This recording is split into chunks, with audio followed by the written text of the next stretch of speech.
Alright, so you can see it's starting to look like solar panels are getting up there. I got 2 down, 4 to go. It's actually interesting how we did this. Let me reposition.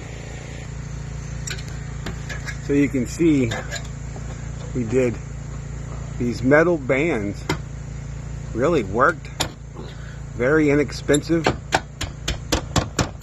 They get mounted underneath with a bolt and a nut, and then we screw them in right here. And of course, on top of the band and below the band, there's a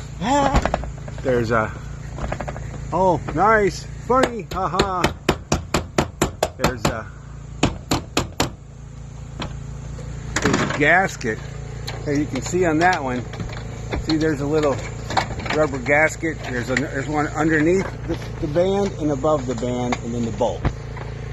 So, but yeah. Next. It's actually working pretty good.